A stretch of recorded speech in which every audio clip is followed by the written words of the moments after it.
Natimbog ang isang lalaki matapos makuhaan ng mahigit 1.7 milyong peso na halaga ng pinaniniwalaang shabu at isang ilegal na armas sa isinagawang mobile patrol operation sa bayan ng Datumantawan nitong Sabado ng gabi, Enero 17. Sa ulat, bandang alas 6:30 ng gabi nang maikasa ang operasyon sa pangunguna ni Police Captain Norjasier Sali, Chief of Police ng Datumantawan Municipal Police Station, katuwang ang 2nd Provincial Mobile Force Company at 40th Infantry Battalion ng Philippine Army. Hindi na nakapalag ang suspect matapos itong maharang ng mga otoridad.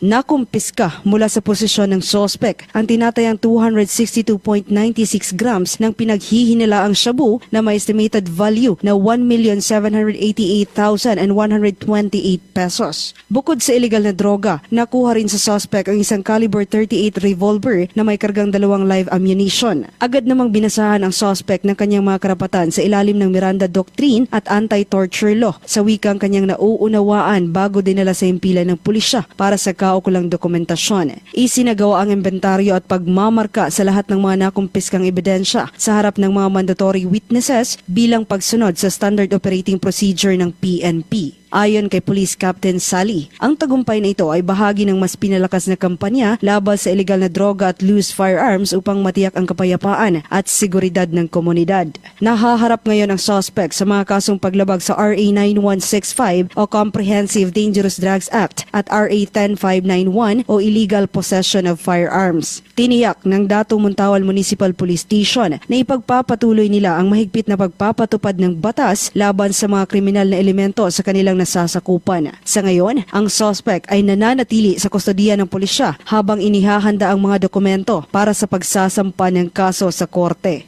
Joanne Oranio, NDBC Bida Balita.